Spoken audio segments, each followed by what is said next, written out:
Energy అనే chapter నేర్చుకుంటాం. లేదా దీన్నే శక్తి అని అంటాము, లేదా ఎనర్జీ రిసోర్సెస్ అంటే శక్తి వనరులు అని అర్థం. సో ఫస్ట్ మనం ఏ చాప్టర్ నేర్చుకున్నా సరే బేసిక్స్ నేర్చుకోవాలి. శక్తి అంటే ఏంటి? What do mean by energy? Capacity to do a work is the energy. అంటే ఏదైనా ఒక పని చేయడానికి కావాల్సినటువంటి సామర్థ్యాన్ని మనం శక్తి అని పిలుస్తున్నాం అన్నమాట. ఈ యొక్క శక్తి యొక్క వనరులు మనం ఇన్ జనరల్ గా ఏమని మాట్లాడతామంటే electrical energy, end of the day electrical ఎనర్జీకి కన్వర్ట్ చేయాలి. అంటే మన చాప్టర్ దీన్ని చుట్టూ తిరుగుతా ఉంది కాబట్టి డైరెక్ట్ నేను దీంట్లో దిగుతున్నా. ఓకే, సో ఇప్పుడు మనం గమనించినట్లయితే మీరు ఎస్ఎస్ రాసేటప్పుడు ఒక మెథడ్ ఉంటుందండి. ఆ మెథడ్ పేరు critical infrastructure method. Critical infrastructure method అనే ఒక మెథడ్ ఉంటుంది. అంటే మన మౌలిక వనరులు అంటారా, లేకపోతే ఏమంటారు దీనికి? ఇన్ఫ్రాస్ట్రక్చర్ ఏమంటారు తెలుగులో? మౌలిక సదుపాయాలు, ఏదైనా అనుకోండి, సదుపాయాలు. ఈ యొక్క మౌలిక సదుపాయాలు ఇన్ జనరల్ గా 10 ఉంటాయండి. చాలా ఉండొచ్చు, బట్ మనకి కావాల్సింది ఏంటంటే ఫస్ట్ ఖానా, కపడా, మకాన్ అంటే food, grocery and housing. Next infrastructure లో అంటే ఇన్ జనరల్ గా వచ్చేసరికి సడక్, బిజిలీ. సడక్ అంటే రోడ్స్, అంటే ఇక్కడ ట్రాన్స్పోర్టేషన్ అని అర్థం వస్తుందండి. ట్రాన్స్పోర్టేషన్ అనే అర్థం వస్తుంది. నెక్స్ట్ బిజిలీ అంటే ఎలక్ట్రిసిటీ. బిజిలీ అంటే ఎలక్ట్రిసిటీ. ఓకే, దాని తర్వాత ఇన్ జనరల్ ఎలక్ట్రిసిటీ అనే బదులు ఇక్కడ నేను ఏమంటున్నానంటే ఇండస్ట్రీస్ అని మాట్లాడుతున్నా. అంటే ప్రొడక్షన్ సెక్టర్ లో మాట్లాడుతున్నా, ప్రొడక్షన్ వైపు మాట్లాడుతున్నా. నెక్స్ట్ వచ్చేసరికి ఇంకా సైన్స్ అండ్ టెక్నాలజీ, R&D చాలా ఇంపార్టెంట్ అండి. ఈ సైన్స్ అండ్ టెక్నాలజీ, R&D అని మాట్లాడినప్పుడు నేను డిఫెన్స్ గురించి మాట్లాడతా, లేదు అనుకుంటే స్పేస్ టెక్నాలజీ వైపు మాట్లాడడం జరుగుతుంది. అంటే భద్రత విషయం గురించి మాట్లాడుతున్నా, భద్రత. దాని తర్వాత ఒక మనిషికి కావాల్సిన బేసిక్ మినిమం నీడ్ ఏంటి అంటే వాటర్.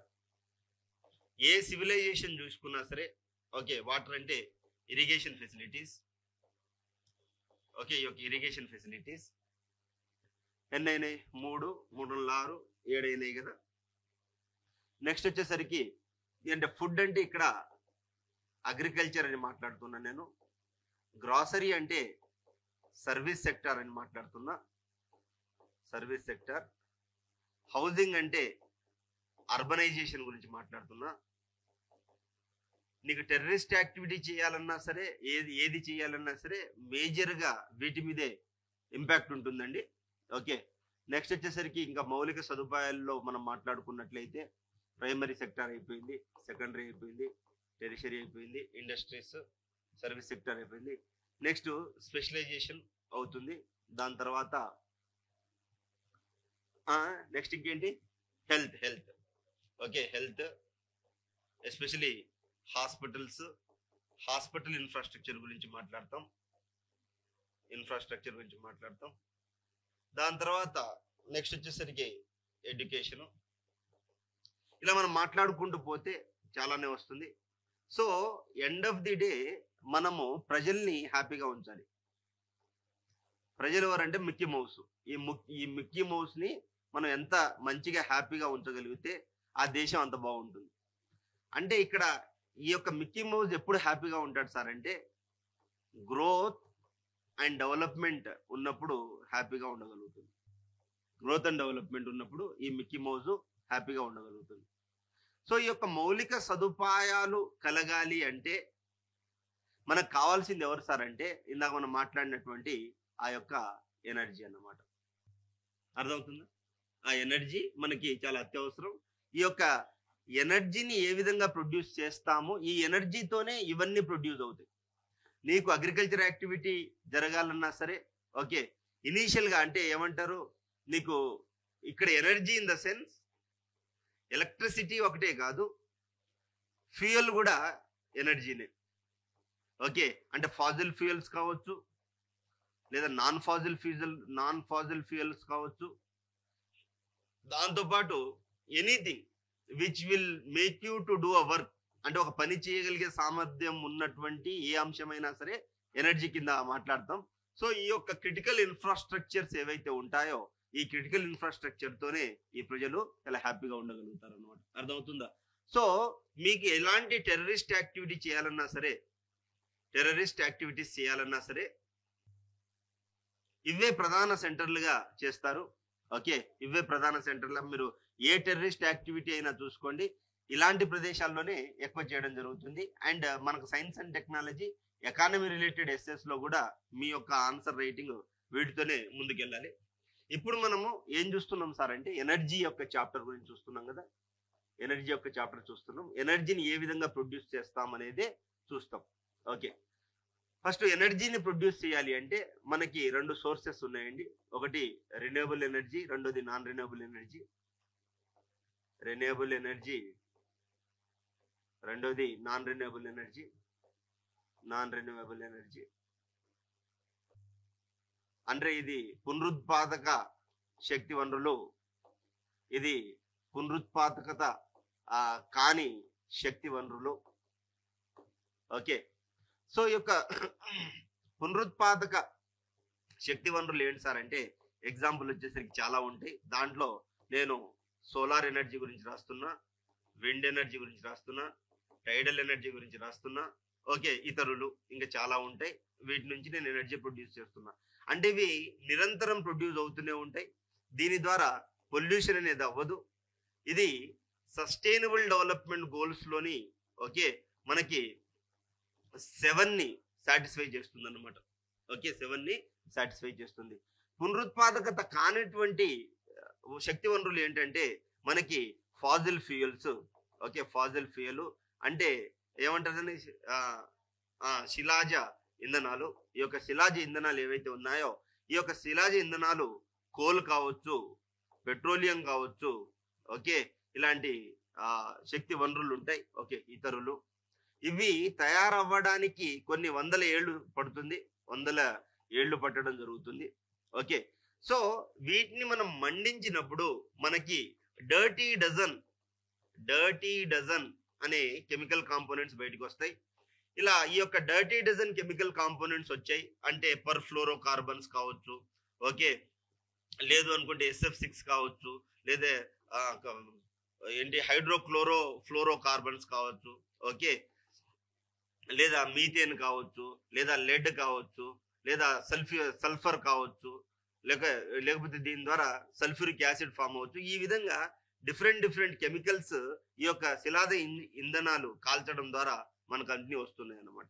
ఓకే, ఇంతవరకు అర్థమైంది అందరికి? హలో, అందరికి అర్థమైంది ఇంతవరకు? సరే, అయితే ఇప్పుడు మనం చూడాల్సిన అంశం ఏంటయ్యా అంటే ఎప్పుడైతే ఈ యొక్క ఫాజిల్ ఫ్యూయల్స్ ని కాలుస్తామో, ఫాజిల్ ఫ్యూయల్ ని మనం ఎప్పుడైతే కాల్చినప్పుడు ఇది ఎర్త్ అనుకోండి, దాని చుట్టూ ఏముంటుంది మనకి? అట్మాస్ఫియర్ ఉంటుంది, ఓజోన్ లేయర్ కూడా ఉంటుంది. ఓజోన్ లేయర్ అనేది ఓకే O3 గా ఉంటుంది కాబట్టి ఓకే ఇది మనకి స్ట్రాటోస్ఫియర్ లో ఉంటే ఇది మనకి చాలా మంచిది. వెరాజ్ ఇదే ఓజోన్ లేయర్ కినుక ట్రోపోస్ఫియర్ లో వస్తే మనకి చాలా డేంజర్. ఎందుకు? Ozone layer in the troposphere act as a green house gas లాగా పనికొస్తుంది అనమాట. ఓకే, అండ్ ఇది చైన్ రియాక్షన్ కి దారితీస్తుంది. దాంతో పాటు మన ఈ యొక్క అట్మాస్ఫియర్ లో ఉన్నటువంటి వాతావరణంలో ఉన్నటువంటి ఫ్రీ ఆక్సిజన్ ని బ్రేక్ చేసి ఫ్రీ రాడికల్ లా ఫామ్ చేసే అవకాశాలు కూడా ఉన్నాయి అనమాట. దేనిపై ఏమవుతుంది సార్ అయ్యా అంటే మీరు బాగా వినాలి. ఇక్కడ ఏమవుతుంది? హీట్ బడ్జెట్ అనే ఒక కాన్సెప్ట్ ఉంటుందండి. హీట్ బడ్జెట్ అనే కాన్సెప్ట్ ఉంటుంది. హీట్ బడ్జెట్ అంటే సూర్యుడి నుంచి సూర్య తరంగాలు ఏవైతే ఉన్నాయో హీట్ ఎనర్జీ ఈ యొక్క వేవ్స్ షార్ట్ వేవ్ లో వస్తుంది. వేరాజ్ రివర్స్ బ్యాక్ అయ్యి వెళ్ళేటప్పుడు లాంగ్ వేవ్స్ లో వెళ్తుంది అన్నమాట. ఎలా వెళ్తుందండి? లాంగ్ వేవ్స్ లో వెళ్తుంది. వచ్చేటప్పుడు షార్ట్ వేవ్ లో వెళ్తుంది, వెళ్ళేటప్పుడు లాంగ్ వేవ్ లో వెళ్తుంది.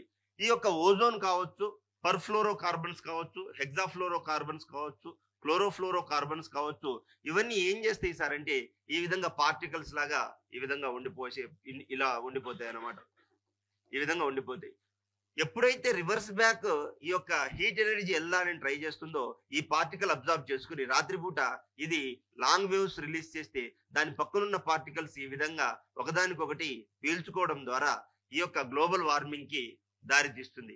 ఇలా గ్లోబల్ వార్మింగ్ కి దారి తీయడానికి మెయిన్ రీజన్ ఏంటయ్యా అంటే coal based production of electricity. రెండోది మనము ఈ యొక్క డీజిల్ మరియు పెట్రోల్ ఇవి సరిగ్గా అంటే వీటి యొక్క క్యాటలిస్ట్ తో బర్న్ సరిగ్గా అవ్వకపోతే ఈ యొక్క డీజిల్ పెట్రోల్ తో ఉన్నటువంటి ఈ యొక్క కార్లు ఈ యొక్క వాహనాలన్నీ ఈ యొక్క global warming gases green house gases లేదా గ్లోబల్ వార్మింగ్ గ్యాసెస్ మనకి ఎయిర్ పొల్యూషన్ కి దారితీస్తుంది. ఎయిర్ పొల్యూషను మరియు వాటర్ పొల్యూషను మరియు soil pollution and noise pollution కూడా దారితీస్తుంది అన్నమాట. దీని ద్వారా వాతావరణం మొత్తం చెడిపోతుంది. అర్థమవుతుంది నేనేం మాట్లాడుతున్నాను? హలో, అర్థమవుతుంది అందరికి? ఓకే. అయితే ఇప్పుడు మనకి రిక్వైర్మెంట్ ఏంటి సార్ అయ్యా అంటే మనం ఎటువైపు వెళ్ళాలి? ఈ యొక్క రిన్యూవబుల్ ఎనర్జీ సైడ్ వెళ్ళాలి. అంటే మనం ఏం చూడాలి సార్ అయ్యా అంటే సస్టైనబుల్ ఎనర్జీ చూడాలి. ఇప్పుడు మీకు తెలుసు ఒపెక్ కంట్రీస్ ఏంటి? మన సౌత్ అమెరికాలో ఉన్న నార్త్ ఆఫ్రికా లేదు అనుకుంటే ఈ యొక్క మన ఏమంటారు గల్ఫ్ కంట్రీస్ ఏవైతే ఉన్నాయో ఈ యొక్క కంట్రీస్ ఏం ప్రొడ్యూస్ చేస్తున్నాయి సార్ అంటే ఆయిల్ ప్రొడ్యూస్ చేస్తున్నాయి. ఈ యొక్క ఆయిల్ ప్రొడ్యూస్ చేసినప్పుడు ఆ ఆయిల్ దేంట్లో అమ్ముతున్నారు సార్ అంటే డాలర్లో అమ్మడం జరుగుతుంది. సో ఈ ఒపెక్ కంట్రీకి తుమ్మొచ్చినా దగ్గొచ్చినా సరే సిక్ ఎవరవుతున్నారు సార్ అంటే ఇండియా అవుతున్నారు. Indian critical infrastructures like industries are depending on the oil which is bringing from ఈ యొక్క ఓపెక్ కంట్రీస్ నుంచి వచ్చేటటువంటి వాటిలో నుంచి మన యొక్క ఇండస్ట్రీస్ నడుస్తా ఉన్నాయి. మన యొక్క డిమాండ్ అండ్ సప్లై ఏదైతే ఉందో ఏది గూడ్స్ అండ్ సర్వీసెస్ యొక్క డిమాండ్ అండ్ సప్లై ఏదైతే ఉందో ఓకే, ఈ యొక్క డిమాండ్ అండ్ సప్లై మన ఇండస్ట్రీస్ మనము డిసైడ్ చేయాల్సింది పోయి ఈ ఒపెక్ కంట్రీస్ డిసైడ్ చేస్తున్నాయి. మన ఇండియాలో ప్రొడ్యూస్ చేసే గూడ్స్ అండ్ సర్వీసెస్ ప్రైజెస్ దేని మీద ఆధారపడి ఉంటుంది? The fuel which we are using. అర్థమవుతుంది నేనేం మాట్లాడుతున్నాను అందరికి? హలో, అందరికి అర్థమవుతుందా? అయితే ఈ విధంగా కాకుండా మనము ఒక ఆల్టర్నేటివ్ సోర్స్ ఆఫ్ ఎనర్జీ చూసుకోవాలి. అదే సోలార్ ఎనర్జీ కావచ్చు, లేదా బయోఫ్యూయల్ ఎనర్జీ కావచ్చు, లేదా ఇంకేమైనా ఉంటే హైడ్రోజన్ లాంటి ఎనర్జీస్, లేదా లిథియం బ్యాటరీ, లేదా ఈ విధంగా చాలా చేయొచ్చు. బట్ ఫస్ట్ మనకు తెలియాల్సిన అంశం ఏంటి అంటే అసలు ఎలక్ట్రిసిటీ ఎలా జనరేట్ చేస్తాం, how do we generate electricity అనే కాన్సెప్ట్ మనకు తెలియాలి. అది మనకు తెలిసింది అనుకోండి మన ప్రిపరేషన్ చాలా ఈజీ అయిపోతుంది. చూడండి, మీకు ఎలక్ట్రిసిటీ జనరేషన్ అవ్వాలి అంటే మీకు తెలియాల్సిన అంశం ఏంటంటే టర్బైన్ ఏ విధంగా పనిచేస్తుంది, ఈ యొక్క టర్బైన్ ఎలక్ట్రిసిటీ ఏ విధంగా జనరేట్ అవుతుంది. అదొకటి తెలిసింది అనుకోండి మీకు ఈ యొక్క ప్రిపరేషన్ అంతా చాలా ఈజీ అయిపోతుంది. ఈ చాప్టర్ ఈ యొక్క టర్బైన్ ప్రిన్సిపల్ ద్వారానే ఖతం అయిపోతుంది. మీకు తెలుసు టర్బైన్, ఇప్పుడు ఫర్ ఎగ్జాంపుల్ ఈ ఫ్యాన్ ఉంది, ఈ ఫ్యాన్ కూడా టర్బైన్ వెనకాల ఈ విధంగా గడ్డు ఉంటుంది అనమాట. ఓకే, గడ్డు ఉంటుంది. సో దీని నుంచి ఈ విధంగా ఒక రాడ్ ఉంటుంది. ఓకే, ఒక రాడ్ ఉంటుంది. ఈ రాడ్కి ఇక్కడ ఒక పెద్ద ఫ్యాన్లతో ఏముంటుంది సార్ అయ్యా అంటే టర్బైన్ ఉంటుంది. ఏముంటుందండి? టర్బైన్ ఉంటుంది. అయితే ఈ యొక్క మన ఏమంటారు సార్ దీన్ని ఫ్యాన్ అంటాం. ఇది టర్బైన్ కాదు, మనం ఫ్యాన్ అంటున్నాం. అయితే ఈ యొక్క ఇది రాడ్, ఐరన్ రాడ్. ఇక్కడ ఏముంటుంది సార్ అంటే లోపల పెద్ద మ్యాగ్నెట్ ఉంటుంది, చాలా పెద్ద మ్యాగ్నెట్ ఉంటుంది. ఈ విధంగా చాలా పెద్ద మ్యాగ్నెట్ ఉంటుంది. ఈ యొక్క మ్యాగ్నెట్ వల్ల ఆల్రెడీ లోపల చాలా వరకు మ్యాగ్నెటిక్ ఫీల్డ్ డెవలప్ అయి ఉంది. సో ఇక్కడ నేను ఏం చేశాను సార్ అంటే ఇక్కడ నేను కాపర్ వైర్ ని ఈ విధంగా చుట్టడం స్టార్ట్ చేసి ఇక్కడ కాపర్ వైరే ఎందుకంటే it's the good conductor of electricity. Okay, copper is the good conductor of electricity, good conductor of electricity అంటున్నా.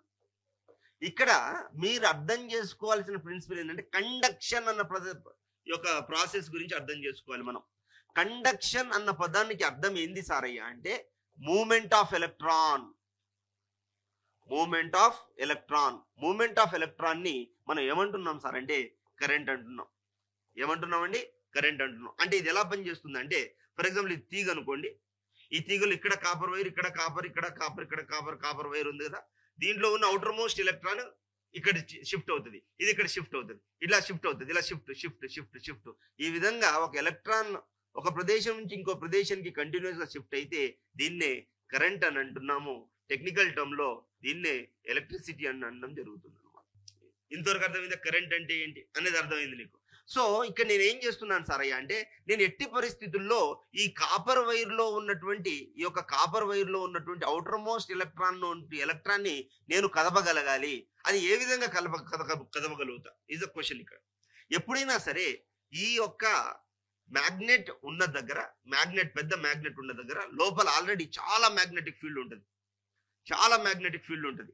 అయితే ఎప్పుడైతే ఈ టర్బైన్ ఏ కారణం చేత తిరిగినా సరే అది నువ్వు వాటర్ తో తిప్పుతావా, ఒకటి అంటే డైరెక్ట్ వాటర్ మీద పెట్టేసి తిప్పుతావా, లేదు వాటర్ ని హీట్ చేసి స్టీమ్ చేసి ఏం చేసినావు, వాటర్ ని హీట్ చేసి స్టీమ్ చేసి ఆ స్టీమ్ తో వచ్చిన ఫోర్స్ తో కదుపుతున్నావా, లేదు న్యూక్లియర్ రియాక్టర్ ద్వారా ఒక హీట్ ని జనరేట్ చేసి స్టీమ్ చేసి తిప్పుతున్నావా, లేదు టైడ్ ద్వారా తిప్పుతున్నావా, తరంగాల ద్వారా తిప్పుతున్నావా, బట్ దీన్ని తిప్పుతున్నావు. ఇది తిరుగుతా ఉంది. ఇక్కడ లోపల ఏమవుతుందంటే ఈ రాడ్ ఎప్పుడైతే తిరగడం స్టార్ట్ ఉందో, ఆ స్పీడ్ స్టార్ట్ అవుతుందో ఇక్కడ ఏం కరెంట్ ప్రొడ్యూస్ అవుతుంది సరే అంటే ఎడ్డీ కరెంట్ ప్రొడ్యూస్ అవ్వడం స్టార్ట్ అవుతుంది. ఇలా ప్రొడ్యూస్ అయినటువంటి ఈ యొక్క కరెంట్ ఏదైతే ఉంటుందో అంటే ఆ ఫోర్స్ ఏదైతే ఉంటుందో అంటే ఆ మ్యాగ్నెటిక్ ఫీల్డ్ లో చేంజెస్ ఏదైతే ఉంటుందో ఈ యొక్క కాపర్ వైర్ లో ఎలక్ట్రాన్ ని ముందుకు నెట్టేస్తుంది అన్నమాట. ఈ విధంగా ముందుకు నెట్టేస్తుంది. ఆ విధంగా మనకి ఎలక్ట్రిసిటీ జనరేట్ అవుతుంది. ఫర్ ఎగ్జాంపుల్ మనకి ఎలక్ట్రోస్టాటిక్ కరెంట్ అంటే ఇప్పుడు నా షర్ట్ ఉంది, ఈ షర్ట్ పైన పెన్ను తీసుకుని ఇలా అని చిన్న ముక్క మీద పెడితే అది అతుక్కుంటుంది. ఎలా అతుక్కుంటుంది? Because of the force which I exerted, the outermost electrons of this pen has been exerted. Because of that reason it can move the electron which is there in the paper. ఆ చిన్న paper లో ఉన్న electron ని కదపగలుగుతుంది అన్నమాట. అర్థమవుతుందా? ఇదే మాదిరిగా ఈ యొక్క టర్బైన్ తిరగడం ద్వారా అక్కడ ఎలక్ట్రిసిటీ ప్రొడ్యూస్ అయింది. ఇంతవరకు అర్థమైందా? ఈ కూతంత అర్థమైతే ఎనర్జీ చాప్టర్ అయిపోయినట్టే. ఓకే, ఈ కొంచెం అర్థమైతే నీకు ఎనర్జీ చాప్టర్ అయిపోయినట్టే. ఇంతవరకు ఒకసారి ఎక్స్ప్లెయిన్ చేయనా? ఎవరికైనా ఎక్స్ప్లెయిన్ చేయనా? ఒకసారి చేయనా? హలో, ఎవరికైనా ఎక్స్ప్లెయిన్ చేయనా? అవసరం లేదు కదా? ఓకే, చలో. అయితే ఇక్కడ చూడండి, బాగా గమనించండి. మనకి ఎలక్ట్రిసిటీ ప్రొడ్యూస్ చేయడానికి మార్గాలు ఏందో చూద్దాం. ఫస్ట్ మనకు బాగా తెలిసింది hydro power station, hydro power. రెండోది ఏంది చెప్పాలి? Wind energy. మూడోది సరే సోలారు. నాలుగోది న్యూక్లియర్. ఐదోది టైడలు. ఆరోది జియోథర్మలు. నెక్స్ట్ ఇంకా బయోఫ్యూయల్, ఇంకా wind energy, టైడల్ energy. Okay, differential heating. ఇంకేమైనా ఉన్నాయా? హలో, ఇంకేమైనా ఉన్నాయా? Okay, hydro power, wind, solar, thermal energy. Very good. Okay, thermal power మన కేటీపీఎస్ అవన్నీ థర్మల్ పవర్. ఓకే, ఇంకేంటి? ఇంకా చెప్పాలి. అంతే, ఓకేనా? సరే, ఇప్పుడు గమనించండి. ఇప్పుడు చూడండి, మనకి ఈ కొంచెం అర్థం చేసుకోండి. మళ్ళా మనకి పెద్ద ట్యాంక్స్ ఉంటాయండి, వాటర్ ట్యాంక్స్ చాలా పెద్దవి ఉంటాయి. ఊర్లలో చాలా పెద్ద ట్యాంకులు ఉంటాయి. ఈ యొక్క ట్యాంక్ ఇంత హైట్ లో ఎందుకు కట్టాలి? ఈ యొక్క ట్యాంక్ ఇంత హైట్ లో ఎందుకు కట్టాలి? ఎందుకంటే నీకు ఎంత హైట్ లో ఉంటే ఎంత హైట్ లో ఉంటే ఈ యొక్క వాటర్ మీద అంత గ్రావిటేషనల్ పుల్ ఉంటది అన్నమాట. గ్రావిటేషనల్ పుల్ ఉంటుంది. ఈ యొక్క గ్రావిటేషనల్ పుల్ ఏం చేయగలుగుతుందంటే ఈ వాటర్ ని ఎక్కువ డిస్టెన్స్ తీసుకెళ్ళగలుగుతుంది. అందుకోసమే మిషన్ భగీరథలో ఉన్నటువంటి భగీరథలో ఉన్నటువంటి ట్యాంక్స్ అన్ని కొండల మీద గుట్టల మీద కట్టడం జరిగింది. ఎందుకు? ఈ వాటర్ ఫోర్స్ఫుల్ గా, ఈ వాటర్ పైన ఏం ఎనర్జీ ఉంది? గ్రావిటేషనల్ పుల్ ఉంది. కాబట్టి ఈ యొక్క గ్రావిటేషనల్ పుల్ ఈ స్పీడ్ ని పెంచింది. ఈ స్పీడ్ పెరగడానికి కారణం ఎవరు? స్థితి. దీన్నే నేను స్థితి శక్తి అంటున్నా. ఇంగ్లీష్ లో this is called as potential energy. What does it mean as potential energy? Based on because it's height is so దానికి హైట్ చాలా ఎక్కువ ఉంది కాబట్టి అది కిందికి రావాలంటే ఎక్కువ ఎనర్జీ అవసరం కాబట్టి ఓకే. సో ఆ గ్రావిటేషనల్ పుల్ దానికి పనికొస్తుంది. Because of the higher potential energy having accelerated speed it is called as kinetic energy. అంటే దీన్ని మనం గతి శక్తి అంటున్నాము. దేనికైతే ఎక్కువ గతి శక్తి ఉంటుందో అది దేన్నైనా కదపగలుగుతుంది. ఓకే, దేనికైతే గతి శక్తి ఎక్కువ ఉంటుందో అది దేనైనా కదపగలుగుతుంది. ఇంతవరకు ఓకేనా అందరూ? సరే, ఇప్పుడు ఈ కొంచెం లాజిక్ ని మనము టర్బైన్ తిప్పడానికి వాడుకుందాం. సరేనా? సరే చూద్దాం. ఇప్పుడు మనకి ఏ డ్యామ్ అయినా సరే వాటర్ యొక్క ప్రాపర్టీ ఏంటి? What is the property of water? It moves from higher level to lower level. ఎందుకు? Because of the gravity.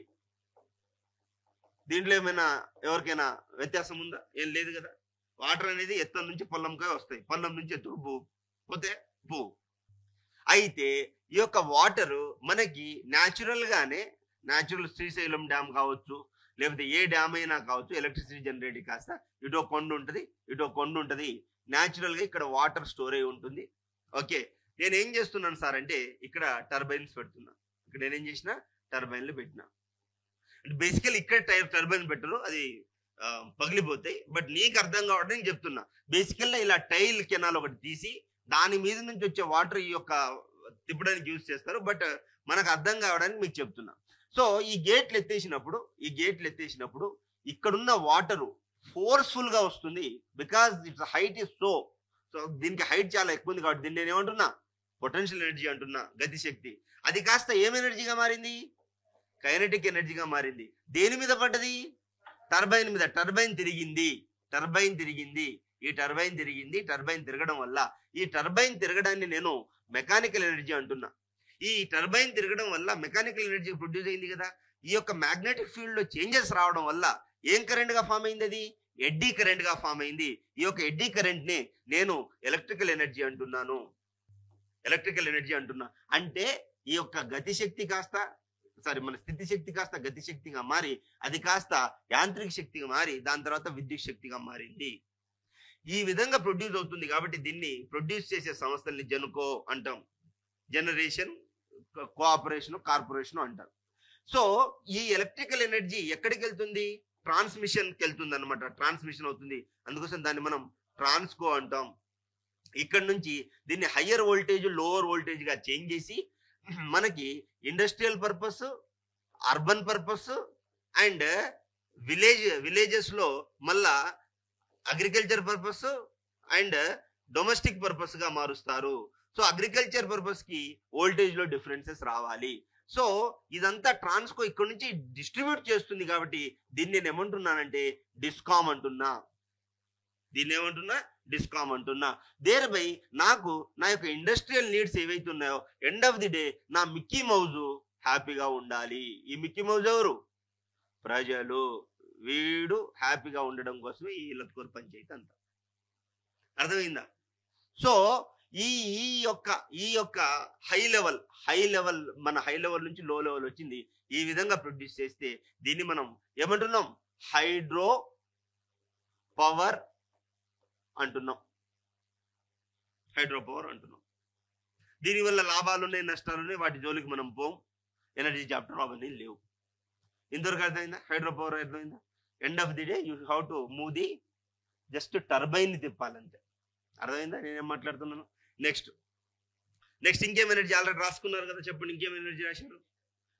Wind energy. చూడండి, విండ్ అనేది ఎక్కువ మనకి అన్ని చోట్ల వస్తుంది, బట్ టర్బైన్ తిప్పగలిగే ఎనర్జీ కొండల మీదే ఉంటుంది. ఇది విండ్ మిల్లు. ఓకే, ఇది విండ్ మిల్లు. సో ఈ యొక్క విండ్ మిల్లు తిప్పగలగాలి. విండ్ మిల్ని ఎవరు తిప్పుతారు? గాలి ఏ డైరెక్షన్ లో అయినా తిప్పగలుగుతుంది. ఇలా తిప్పినప్పుడు ఇది ఆటోమేటిక్ గా తిరుగుతుంది కాబట్టి ఈ గాలి ఆటోమేటిక్ గా గాలినే ఇది మనకి ఏ శక్తిగా మారింది? ఈ యొక్క కైనెటిక్ ఎనర్జీగా మారింది. గాలి it self, okay, air it self kinetic energy. It is changing the direction of the turbine, hence it is converted as the mechanical energy. మళ్ళా లోపల ఎడ్డీస్ కరెంట్ ఫామ్ అవుతుంది కాబట్టి ఎలక్ట్రికల్ ఎనర్జీగా జనరేట్ అయింది. అది కాస్త మీ ఇంటికి వచ్చి ఏమైంది? మెకానికల్ ఎనర్జీగా మారింది. ఫ్యాన్ తిప్పింది, ఫ్యాన్ తిరిగిందంటే ఏమైంది అన్నట్టు? Mechanical energy. సో ఈ విండ్ ఎనర్జీ యొక్క ఫార్ములా ఏంటి సార్ అయ్యా అంటే, ఓకే, కైనెటిక్ ఎనర్జీ కాస్త మెకానికల్ ఎనర్జీగా మారి దాని తర్వాత ఎలక్ట్రికల్ ఎనర్జీగా మారి మళ్ళా మెకానికల్ ఎనర్జీగా మారడాన్ని విండ్ ఎనర్జీ అంటున్నా. సో ఇది cleanest mechanical energy. Mechanical energy ఎలా అయిందా? సరే, ఇప్పుడు ఒక ఫ్యాన్ తిరుగుతా ఉంటుంది చూడు, ఫ్యాన్ తిరగడాన్ని మెకానికల్ ఎనర్జీ అంటున్నా. ఇప్పుడు ఫర్ ఎగ్జాంపుల్ ఈ ఫ్యాన్ ఉంది, ఈ ఫ్యాన్ నేను స్విచ్ ఉంది అక్కడ వేసిందా, స్విచ్ చేసిందా, ఇలా తిరగడానికి ఈ తిరిగే ప్రాసెస్ ని మెకానికల్ ఎనర్జీ అంటాం. Mechanically it's moving. Okay, if something moving mechanically it is called mechanical energy. Okay, mechanical process that means it has to work automatically. Okay, ఇప్పుడు నేను ఇలా తిప్పుతున్నా అనుకో, చేతిని మెకానికల్ గా తిప్పుతున్నా అని అర్థమవుతుందా? సో ఈ విధంగా సో కైనెటిక్ ఎనర్జీ కాస్త మెకానికల్ ఎనర్జీగా మారి ఎలక్ట్రికల్ ఎనర్జీగా మారి లాస్ట్కి మళ్ళీ మెకానికల్ ఎనర్జీగానే మారింది. ఫస్ట్ టర్బైన్ తిరిగింది, ఓకే, మెకానికల్ ఎనర్జీ. ఇక్కడ వచ్చి ఫ్యాన్ తిరిగింది, ఇక్కడ టర్బైన్ తిరిగింది, ఇక్కడ ఫ్యాన్ తిరిగింది. ఓకే, సరే, దాని తర్వాత ఇంకేం ఎనర్జీ ఉంది? టైడల్ ఎనర్జీ. చలో, టైడల్ ఎనర్జీ. టైడల్ ఎనర్జీ ఏం లేదు, సముద్రంలోని తరంగాలు ఎప్పుడు వస్తూనే ఉంటాయి. సముద్రంలోని తరంగాలు ఎప్పుడు వస్తూనే ఉంటాయి. వచ్చినప్పుడు ఈ తరంగాల దగ్గర నేను ఫ్లోటింగ్ టర్బైన్స్ పెట్టినా.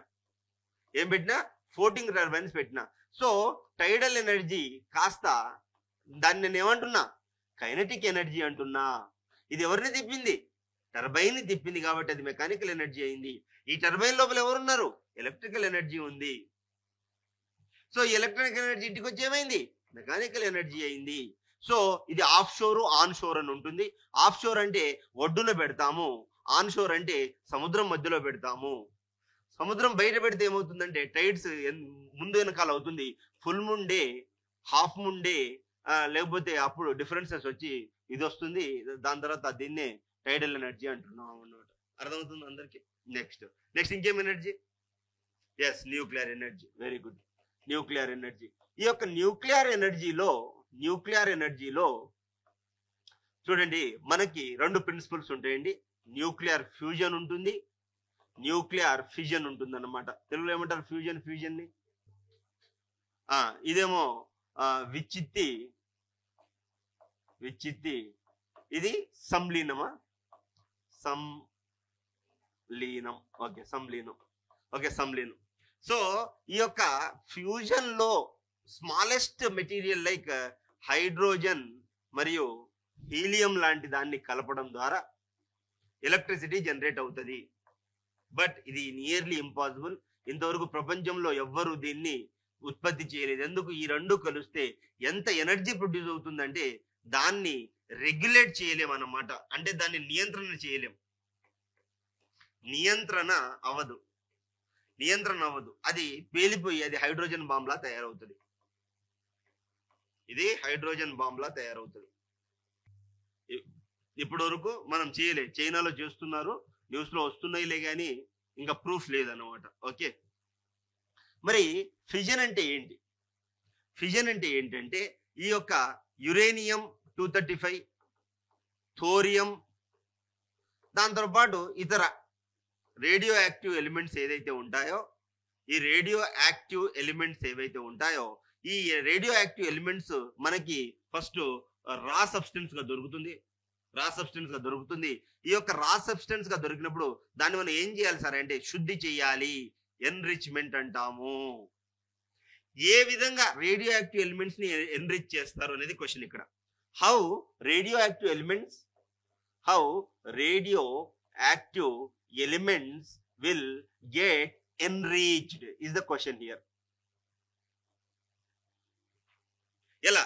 By the process of centrifugation. Very important, very important centrifugation. Sir ఎట్లా సెంట్రిఫికేషన్ అంటే ఆర్పిఎం లో ఉంటుంది అది.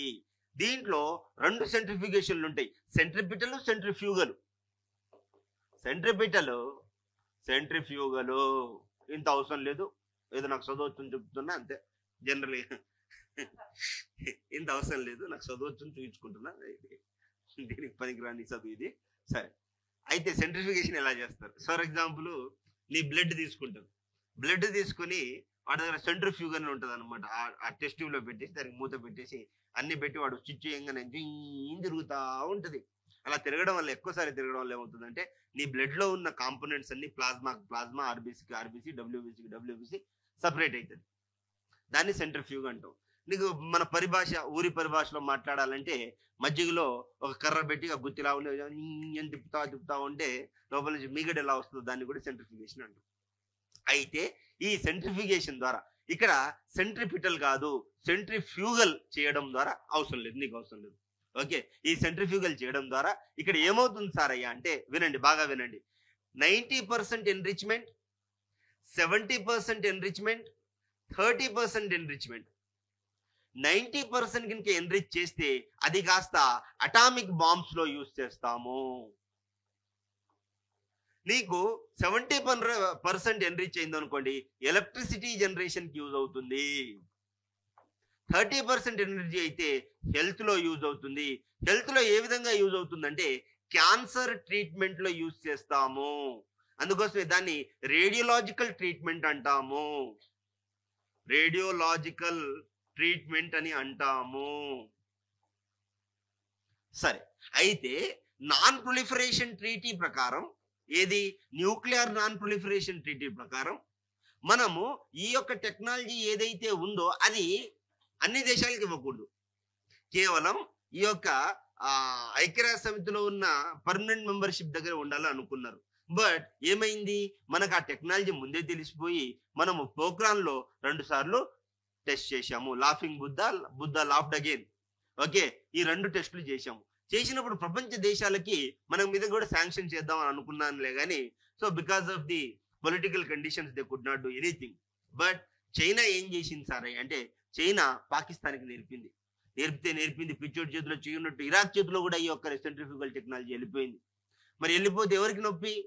సెంట్రిఫికేషన్ టెక్నిక్ ఇరాన్ చేతిలో ఉంటే ఎవరికి నొప్పి? ఇజ్రాయిల్కి నొప్పి. ఎందుకు ఇజ్రాయిల్కి నొప్పి? వాళ్ళిద్దరికి పడదు, పర్మనెంట్ శత్రుత్వం ఉంటది. అందుకోసం అక్కడున్న సైంటిస్టులని ఇజ్రాయిల్ వాళ్ళు హనీ ట్రాప్ చేసి ఆ స్థావరాలు కనుక్కొని దాని మీద బాంబులు వేసి నూకారు. ఈ రోజు ఇజ్రాయిల్ ఇరాన్ గొడవకి మెయిన్ రీజన్ ఏంటయ్యా అంటే, వాళ్ళ న్యూక్లియర్ ఫ్యూయల్ టెక్నాలజీ ఏదైతే ఉందో దాన్ని భస్మం చేసి పడేశారు. ఎవరు?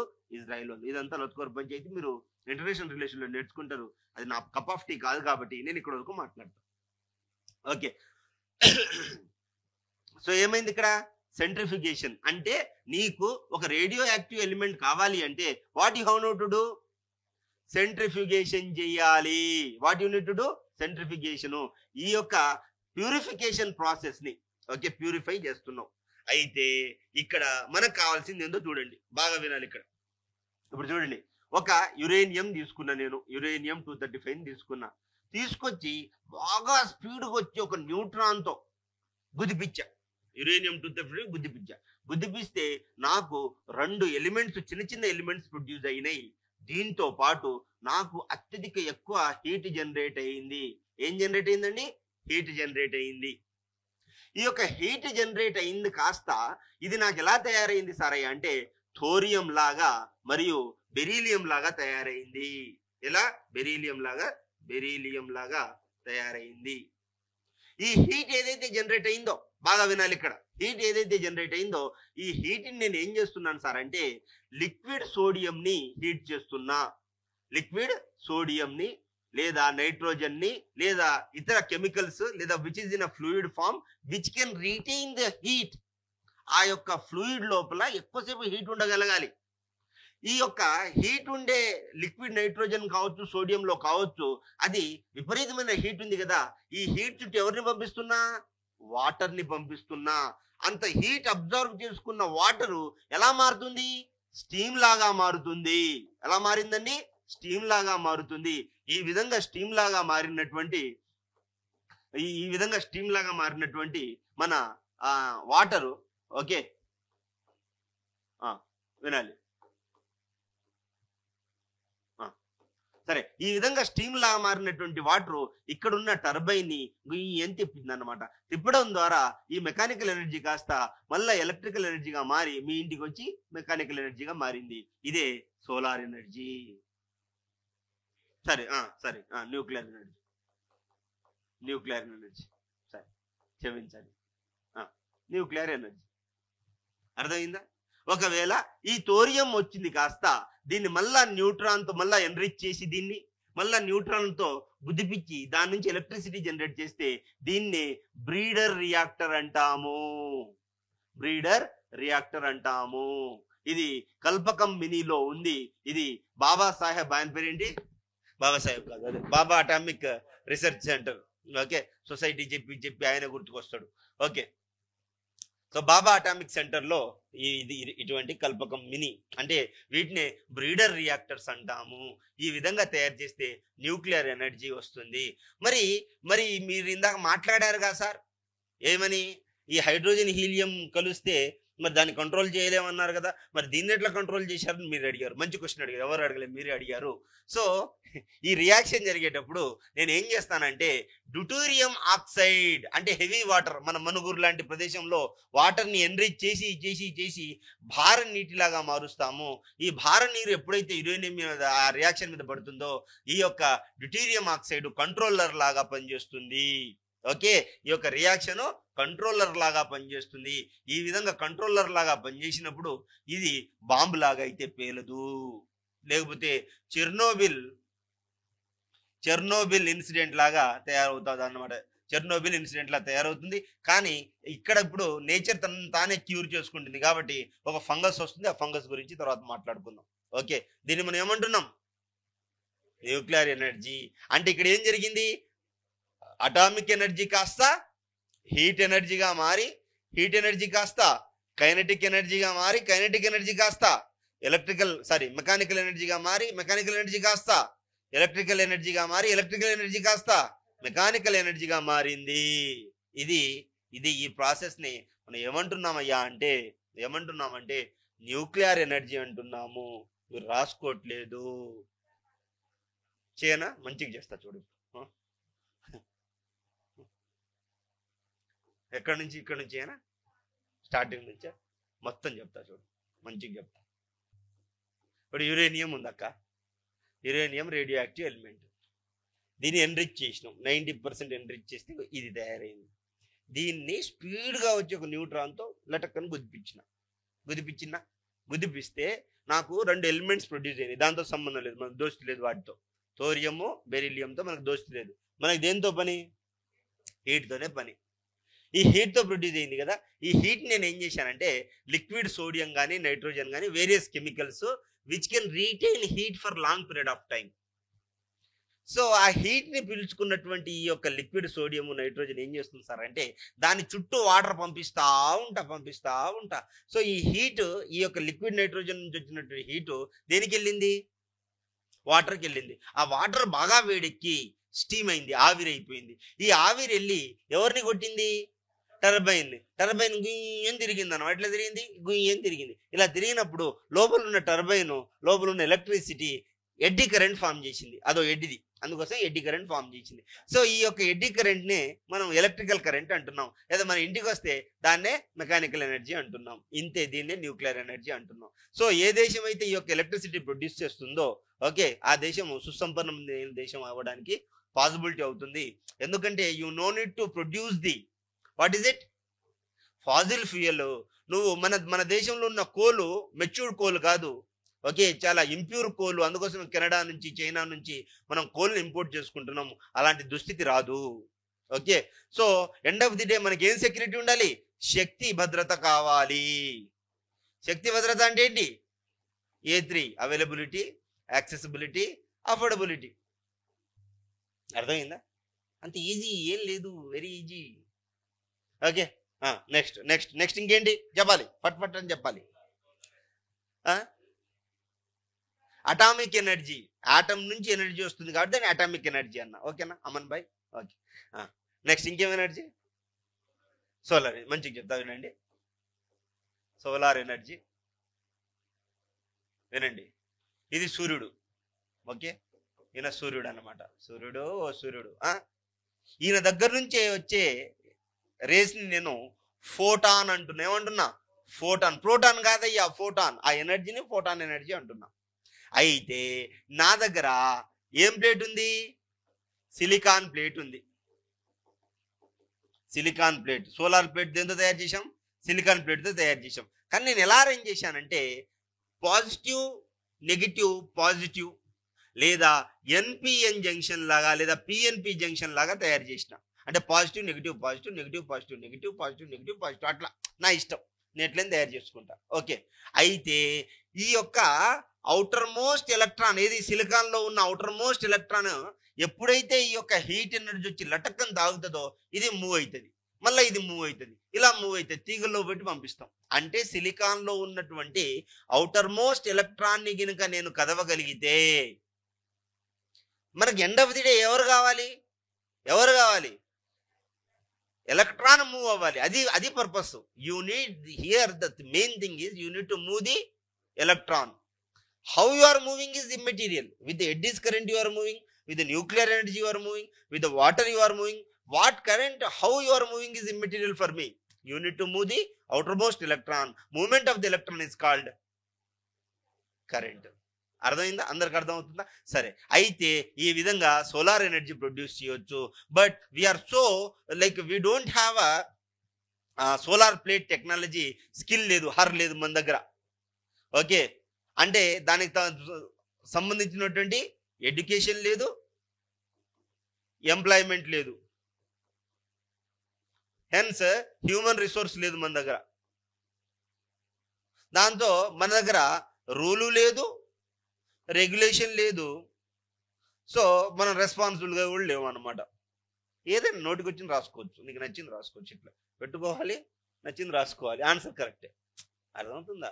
ఫట్ ఫట్ ఫట్ ఆన్సర్ వచ్చేస్తుంది మీకు. మీరేమో సారే చెప్పాలి, సారే రావాలి, మీకే చెప్పాలన్నట్టు మీరు కూర్చుంటారు. అట్లా కాదు. సరే, ఇప్పుడు ఎక్కడి నుంచి తీసుకొచ్చుకున్నాం? ఎక్కువ చైనాలో సిలికాన్ నుండి ఎక్కువ అవైలబిలిటీ ఉంది, ఎక్కువ ఫ్రాన్స్ నుంచి, నెక్స్ట్ కెనడా నుంచి. సో మనకి సోలార్ అలయన్సెస్ అంటే సోలార్ డిప్లొమసీ అంటాం. ఇది ఇక్కడ నుంచి ఇన్ఫ్రాస్ట్రక్చర్ అంతా ఇక్కడ నుంచి వస్తుంది అన్నమాట. అయితే ఇది గమనించిన మనము ఏం చేసినాం? ఈ యొక్క ఈక్వటోరియల్ బెల్ట్ లో ఉన్నటువంటి కంట్రీస్ ఏవైతే ఉన్నాయో, ఓకే, ఈక్వటోరియల్ బెల్ట్ లో ఉన్న కరెంట్ ఏమేమి ఉన్నాయి? ఇలా మీకు ఇలా వరల్డ్ మ్యాప్ ఇంచుమించు వరల్డ్ మ్యాప్ వచ్చేటటువంటి గీయడం రావాలన్నమాట. ఓకే, ఇంచుమించు వస్తే చాలు, యాజ్ ఇట్ ఈజ్ రావాల్సిన అవసరం లేదు, మీరు పికాసో ఎగ్జామ్లో అవ్వాల్సిన అవసరం లేదు. ఇది వరల్డ్ మ్యాప్. ఓకే, ఇంచుమించు వచ్చిందా? ఓకే, సరే. అయితే ఈ యొక్క ఈక్వటోరియల్ బెల్ట్ లో నీకు నిరంతరం సూర్యుడు ఉంటాడు. ఓకే, ఈ యొక్క ఈక్వటోరియల్ బెల్ట్ లో మనకి ఇంచుమించు సూర్యుడు ఉంటాడు. కాబట్టి మనము ఇంటర్నేషనల్ సోలార్ అలియన్స్ గురుగాంలో పెట్టడం జరిగింది. ఓకే, ఈ యొక్క గురుగాంలో పెట్టాము. ఇక్కడ ఇంటర్నేషనల్ సోలార్ గ్రిడ్ పెట్టడం జరిగింది. సోలార్ గ్రిడ్ పెట్టడం జరిగింది. ఈ యొక్క సోలార్ గ్రిడ్ ఏం చేస్తుందంటే, సూర్యుడు మన దగ్గర ఉన్నప్పుడు ఎలక్ట్రిసిటీ ఇటువైపు పంపిస్తాము, లేదా ఇటువైపు సూర్యుడు ఉన్నప్పుడు ఎలక్ట్రిసిటీ ఇటువైపు వస్తుంది. దేర్ బై మనము ఒపెక్ కంట్రీస్ మీద ఆధారపడాల్సిన అవసరం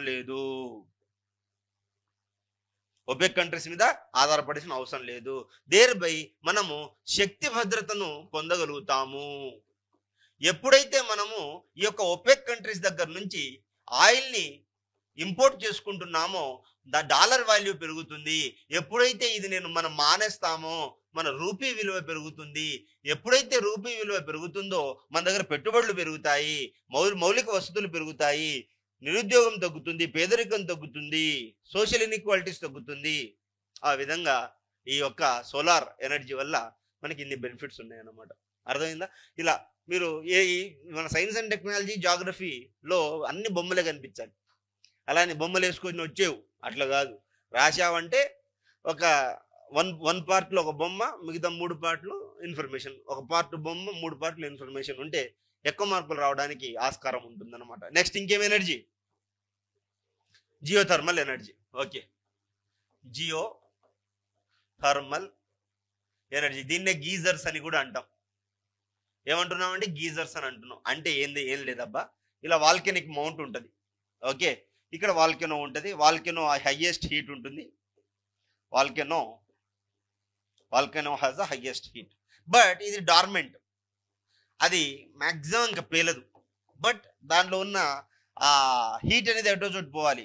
అయితే ఈ యొక్క భూమి యొక్క పొరల నుంచి అక్కడ ఉన్న శిలజాల ఇదేమంటారు రాక్స్ ని ఏవైతే ఉంటాయో ఆ రాక్స్ ని కరగొట్టుకొని ఒక వెంటని తయారు చేసుకుంది. ఇక్కడ ఏం తయారు చేసుకుంది?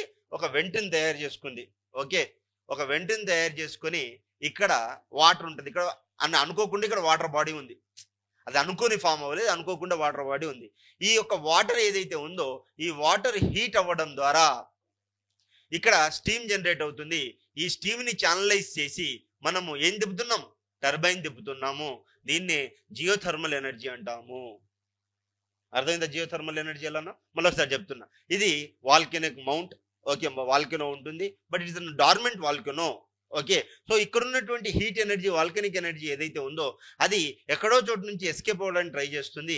ఈ విధంగా ఆ వెంట్ను ఓపెన్ చేసుకొని ఎక్కడో చోటు ఓపెన్ అవుతుంది కదా, నీకు నీళ్లు లేకపోయినా అక్కడ పొగైనా బయటకు వస్తూ ఉంటుంది అనమాట. పొగైనా బయటకు వస్తూ ఉంటుంది. ఇక్కడ వాటర్ ని హీట్ చేయడం ద్వారా ఇక్కడ స్టీమ్ లా జనరేట్ అవుతుంది. అది పైప్ ద్వారా ఒక టర్బైన్ ని తిప్పుతాము. దీని ద్వారా జియోథర్మల్ ఎనర్జీ ఫామ్ అవుతుంది అనమాట. ఓకే, నెక్స్ట్ ఇంకేముంది?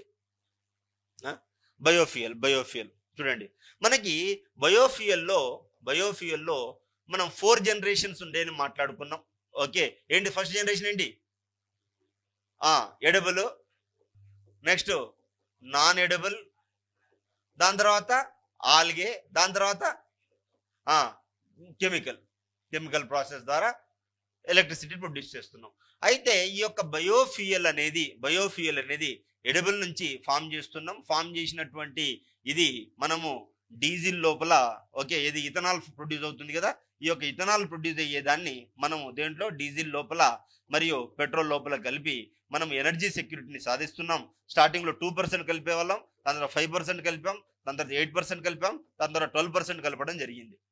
ఓకే, సరే. అయితే ఇంకా మన ఊర్లలో ఏంటంటే గోబర్ గ్యాస్ నుంచి గోబర్ గ్యాస్ ఎనర్జీ తయారు చేస్తాం. గోబర్ గ్యాస్ ఎనర్జీ ఎలా తయారు చేస్తాం సార్ అయ్యా అంటే, చూడండి, మనము ఈ విధంగా పెద్ద బావి ఉంటది. ఓకే, ఇక్కడ మొత్తం ఈ యొక్క ఎక్స్ట్రీటా ఇక్కడ నుంచి ఇన్లెట్ ఉంటుంది. ఇది ఇన్లెట్, ఇది వచ్చేసరికి అవుట్లెట్, ఇది అవుట్లెట్. దాని తర్వాత ఇక్కడ నుంచి ఒక పైపు బయటికి పెట్టి ఈ పైపు డైరెక్ట్ వంట గ్యాస్ కి ఇస్తారన్నమాట. ఓకే, సో ఏమవుతుంది, ఇక్కడ నువ్వు తీసుకొచ్చినటువంటి గోబర్ ఏదైతే ఉందో, ఏది పేడకల్లు ఏదైతే ఉందో, ఇది లోపల రావడం ద్వారా ఇక్కడ నుంచి నువ్వు ఎక్కడో నుంచి వాటర్ కూడా కలుపుతావు.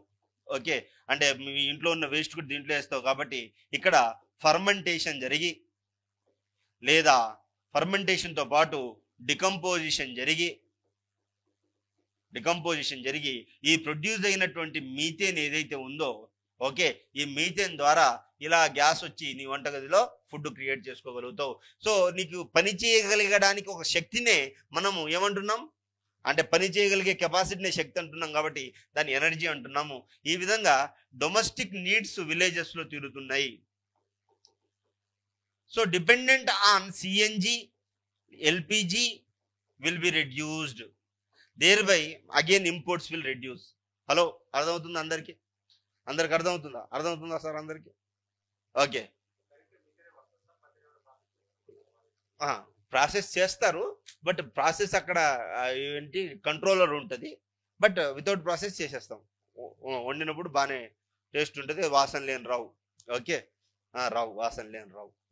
సార్ ఆ విధంగా చేస్తారు అనమాట. మనకి ఎండ్ ఆఫ్ ది డే ఏంటంటే, ఈ బొమ్మ గీసి అలా వంట వండుతారని రాస్తే అంత కూడా రాసేవాళ్ళు లేడు మార్కెట్లో. చేస్తా. ఇది ట్యాంక్, ఇది ఇన్లెట్. ఈ ఇన్లెట్లో cow dung, buffalo dung, human dung వేయరు, ఓన్లీ ఈ డంగ్సే వేస్తారు. ఈ డంగ్ లోపల వేసిన తర్వాత లోపల వాటర్ వేస్తాం కాబట్టి టైట్రేషన్ చేయడానికి కూడా ఉంటుంది. ఇలా ఫ్యాన్స్ ఉంటాయి అన్నమాట, ఇలా ఉంటాయి, వాటిని టైట్రేట్ చేస్తారు. ఓకే, ఈ విధంగా టైట్రేట్ చేస్తారు. ఇక్కడ పైన ఒక ఇది ఉంటుంది, దీన్ని తిప్పుతా ఉంటారు మంచి విధంగా వాటర్ అంతా వేసి. సో దీని నుంచి ఇక్కడ వచ్చిన ఎక్స్క్రీటా ఏదైతుందో ఇటువైపు వెళ్తుంది. ఇది బయోమాన్యూర్లా పనిచేస్తుంది. ఇక్కడ నుంచి వచ్చిన గాలి ఈ వెంట నుంచి బయటికి వచ్చి నీకు డైరెక్ట్ అక్కడ కంట్రోలర్ ఉంటుంది అనమాట, వాల్ ఉంటుంది. ఆ వాల్ ద్వారా తిప్పి అన్నం వండుకుంటారు. లేదు బేసికల్లీ అన్నం వండుకొని వేడి నీళ్ళు పెట్టుకోవడానికి చేస్తారు. ఓకే, ఎందుకు అన్నం వాసన వస్తుంది, నిజంగా ఏం వాసన రాదులే కానీ అది కాలుతుంది కదా, కాలిన తర్వాత ఇంకేం వాసన ఉంటుంది. అట్లా అనుకుంటే మన గ్యాస్ కూడా లీక్ అయితే విపరీతమైన చండాలమైన స్మెల్ వస్తుంది. అది వండినప్పుడు వస్తుందా? రాదు. కాలినప్పుడు ఏ వాసన రాదు. ఓకే, సో ఈ విధంగా దీన్నే మనము గోబర్ధన్ స్కీమ్ కూడా ఉంది కదా, గోబర్ధన్ స్కీమ్. ఈ గోబర్ధన్ స్కీమ్ కింద ఇది కూడా వస్తుంది అనమాట. ఇది మొత్తము ఎనర్జీ చాప్టర్. అయితే మనము గమనించాల్సింది ఏందయ్యా అంటే, ఈ చాప్టర్ మొత్తంలో మనకు కొంత డిమాండ్ ఉంటుంది. ఎప్పుడైనా సరే డిమాండ్కి తగ్గ సప్లై ఉండదు కాబట్టి ఈ సప్లైని నువ్వు ఏం చేస్తావు అంటే అవుట్ సోర్స్ చేస్తావు, అంటే ఇంపోర్ట్ చేసుకుంటావు. అందుకోసమే తెలంగాణ ఎక్కువ ఛత్తీస్గఢ్, ఒడిస్సా నుంచి ఎలక్ట్రిసిటీ కొనుక్కుంటా ఉంటుంది అనమాట. సో ఈ డిమాండ్ నీడ్ అనేది పెరుగుతూ ఉంది. ఈ యొక్క డిమాండ్ యొక్క నీడ్ అనేది పెరుగుతూ ఉంది. ఎందుకు పెరుగుతూ ఉంది? ఒకటి, పాపులేషన్ పెరిగింది. రెండోది, అర్బనైజేషన్ పెరిగింది. మూడోది, ఇండస్ట్రియలైజేషన్ పెరిగింది. నాలుగోది, ఈ యొక్క ఎలక్ట్రికల్ రెవల్యూషన్ వచ్చింది. అంటే మనకి ఇండస్ట్రియల్ రెవల్యూషన్ 1, 2, 3, ఇప్పుడు మనం ప్రస్తుతం 4 ఉన్నాం. ఫస్ట్ది వచ్చేసరికి స్టీమ్, సెకండ్ది వచ్చేసరికి ఎలక్ట్రిసిటీ, థర్డ్ది వచ్చేసరికి electricity plus electronics, fourth one వచ్చేసరికి electricity plus electronics plus artificial intelligence plus machine learning plus robotics plus ఇంకేమైనా ఉంటే వీడి పిండాకుడు ప్లస్ ఏంటది cloud computing plus big data analytics plus ఇవన్నీ కలిపితే 4th ఇండస్ట్రియల్ రెవల్యూషన్ ఉంటుంది. సరే, ఇవన్నీ మేనేజ్ చేయడానికి ఎవరు కావాలయ్యా అంటే ఎలక్ట్రిసిటీ కావాలి. అంత ఎలక్ట్రిసిటీ లేదు. దాంతోపాటు ట్రాన్స్మిషన్ లాసెస్ ఎక్కువ జరుగుతూ ఉన్నాయి, మనం మేనేజ్ చేయలేకపోతున్నాం. ట్రాన్స్మిషన్ లాస్ ఎక్కువ జరుగుతూ ఉంటుంది.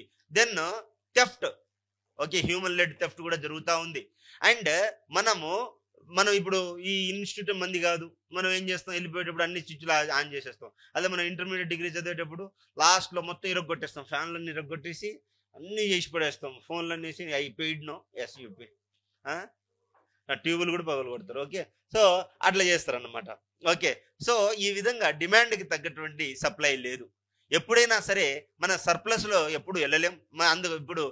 అందుకోసం ఇప్పుడు డిమాండ్ ఎక్కడి నుంచి నీకు ఫామ్ అయింది, నీకు ఎక్కడెక్కడి నుంచి ఎలక్ట్రిసిటీ వస్తుంది. మనం మాట్లాడుకున్నట్టుగా తెలంగాణ ఇండియాకి వచ్చేసరికి మనకి ఎలక్ట్రిసిటీ ఎక్కడి నుంచి వస్తుంది సార్ అంటే మనం ఈ చార్ట్ గీసుకోవాలన్నమాట. ఈ చార్ట్ గీసుకోవాల్సిన అవసరం ఉంది.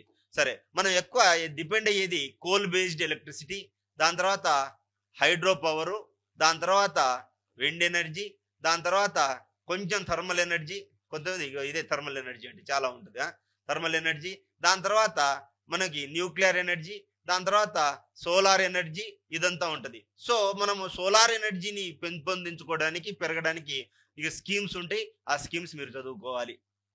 ఓకే, ఈ విధంగా ఉంటుంది అనమాట. ఈ డిమాండ్ ఉంటా ఉంది. సో మనము సస్టైనబుల్ డెవలప్మెంట్ గోల్లో ఉన్నటువంటి 7ని ఓకే తీసుకురావడానికి మరియు సస్టైనబుల్ సిటీస్ని తీసుకురావడానికి, రెస్పాన్సిబుల్ ప్రొడక్షన్ అండ్ కన్జంప్షన్ కావడానికి 7, 11, 12ని మనం తీసుకురాగలగాలి. 7, 11, 12ని మనం తీసుకురాగలగాలి.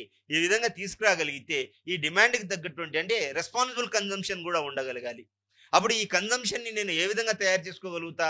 ఇప్పుడు అందుకోసమే నేను ఎటు వెళ్తున్నాను, బయోఫ్యూయల్ వైపు వెళ్తున్నాను నీ స్కీమ్స్, లేదా న్యూక్లియర్ టెక్నాలజీ వైపు వెళ్తున్నాను, లేదా సోలార్ ఎనర్జీ వైపు వెళ్తున్నాను, లేదు అనుకుంటే హైడ్రో పవర్ని ఇంకా ఎఫెక్టివ్గా యూటిలైజ్ చేసుకోవాలనుకుంటున్నాను. ఓకే, ఇంకేముంది మనం ఇండియా ప్రొడ్యూస్ ఇంకా చేయాల్సింది కోల్ బేస్డ్ నుంచి బయటికి వద్దామని అనుకుంటున్నాం మనం. విండ్ ఎనర్జీ రాద్దాం అనుకుంటున్నాము. లేదా నీకు clean energy like hydrogen, lithium batteries నుంచి కూడా ఎనర్జీని వాడుకుందాం అనుకుంటున్నాం. ఈ విధంగా సప్లై చేయగలిగితే, ఈ డిమాండ్ క్వెంచ్ చేయగలిగితే దాన్నే ఎనర్జీ అనే చాప్టరు. ఇంతే ఈ చాప్టర్, ఇంకా ఇదే చాప్టర్. అర్థమైందా? మీరు కూర్చొని చదువుకోండి, ఆ చాప్టర్ మీకు అర్థమైపోతుంది ఇంకా. ఓకే, ఇదే చాప్టర్, అంతే. ఎగ్జాక్ట్ గంట సేపు పట్టింది, చాప్టర్ అయిపోయింది. ఓకే, మీరు కూర్చొని చదివినా మీకు అర్థమైపోతుంది. ఏముంటుంది ఈ యొక్క రెన్యూవబుల్ ఎనర్జీ ఏంటి, నాన్ రెన్యూవబుల్ ఏంటి, దాని కెపాసిటీ ఎంత, ఎన్ని మెగావాట్లు ఎక్కడి నుంచి వస్తుంది అనే కొంచెం డేటా చూసుకుంటే మీకు వచ్చేస్తుంది. So what ever basic work has to be done, I have did. But what you need to do is you need to do little research. Okay, whatever content which is there, I have given in the Ganesh sir classes at the rate of mentor telegram channel. Okay, in Telugu also I have to provide. If at all not provided, then what you need to do is you need to read the Telugu Academy book. Okay, end of the day Telugu Academy book is the basic parameter. So tomorrow what we'll do, we'll try to complete the ICT, robotics and everything, and no, it won't be possible to complete it. Even then we'll try to complete. After tomorrow what we can do is policies and all the things. So in this week we try to wind up the science and technology, thereby we'll get a ample amount of time to revise the many things. And if you have any doubts, please come to me, I'll explain individually. Okay, इंकेमन ఉంటే అడగండి. అమన్ భాయ్ कुछ समझ में नहीं आया सब कुछ आया ना, चलो भाई शुक्रिया. ఇంకేమన్నా ఉంటే అడగండి, దయచేసి డౌట్లు అడగాలని మనవి. థర్మల్ ప్రొడక్షన్ చెప్తా, అది బొమ్మ చూసి చెప్పినా, కొత్త గీసి చెప్పినా, నువ్వు చెప్పు, నీకు ఎట్లా వస్తే అట్లా గీసి చెప్పినా, గీసి చెప్తా, మంచిగా చెప్తా విను. ఏంటి థర్మల్ ఎనర్జీనా? ఏ థర్మల్? కోల్ నుంచి చెప్పనా? ఏం లేదు బ్రదర్, కోల్ ఉందా? ఈ కోల్ని కాలుస్తా, విపరీతంగా కాల్చినప్పుడు విపరీతమైన వేడి వచ్చింది. ఈ వేడిని నేను దాని పక్క నుంచి నీళ్లు పోనిచ్చా, వాటర్. ఈ వేడి పీల్చుకున్నటువంటి వాటరు ఆవిరిలా మారింది, ఆవిరిలా మారింది. స్టీమ్ అంటాం దీన్ని, ఇంగ్లీష్లో ముద్దుగా స్టీమ్ అని పిలుస్తాం.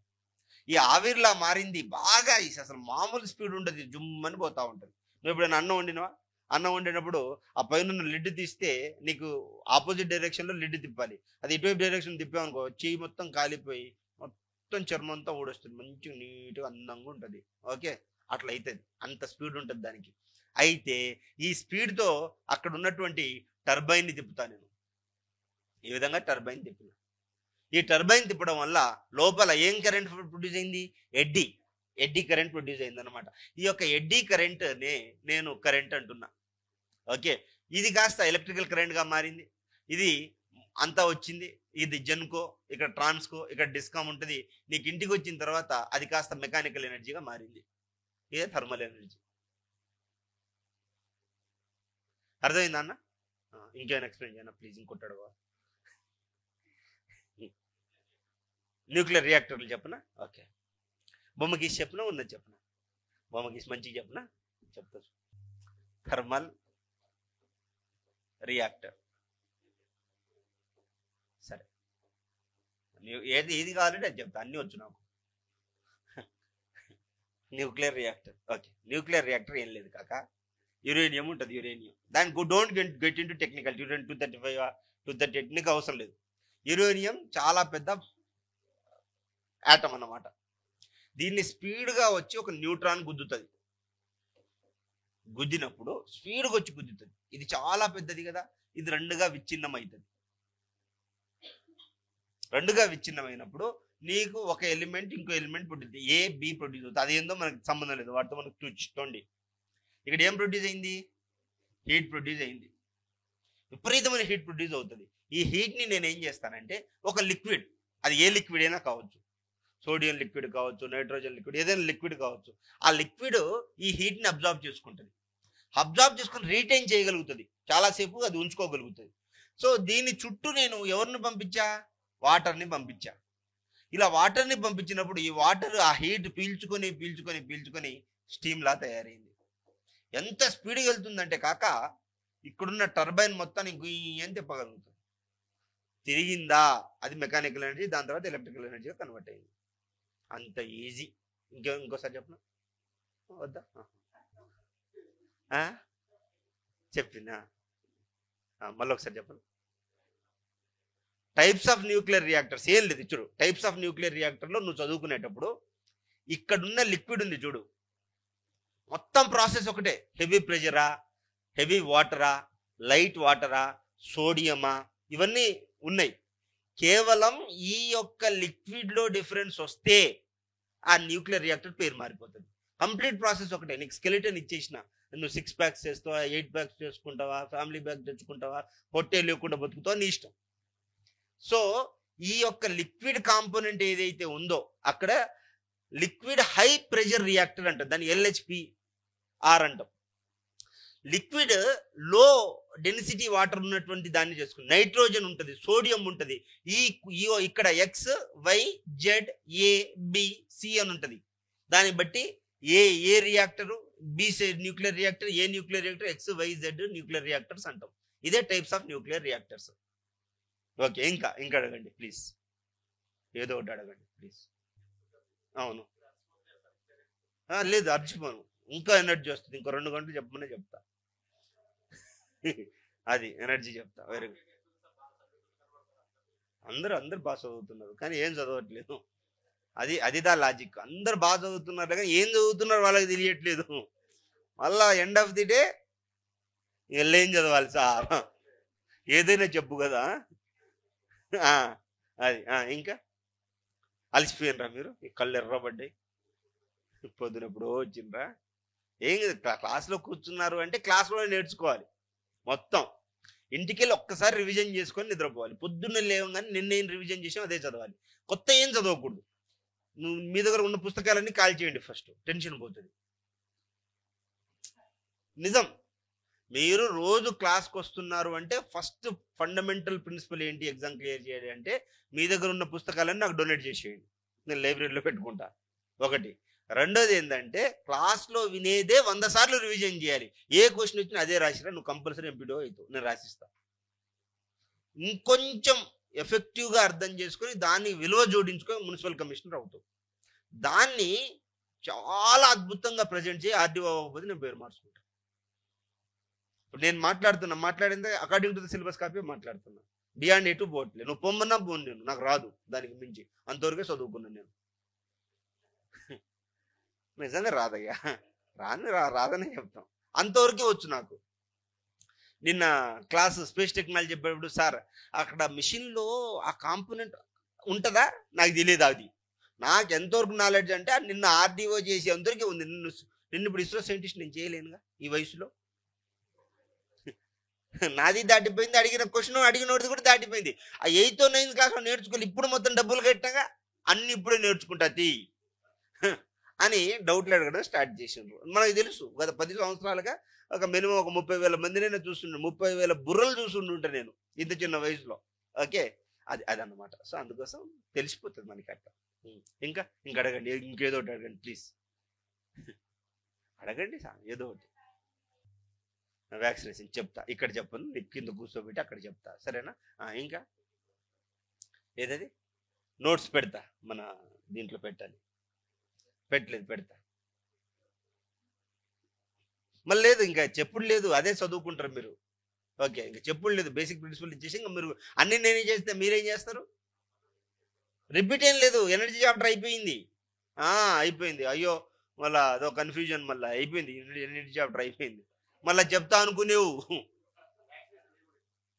వినండి, దాని చెప్పేస్తా. ఇంకా అయిపోయిందా? సరే, థ్యాంక్ యూ. మీరేం అడగట్లే కాబట్టి ఇంకా థ్యాంక్స్.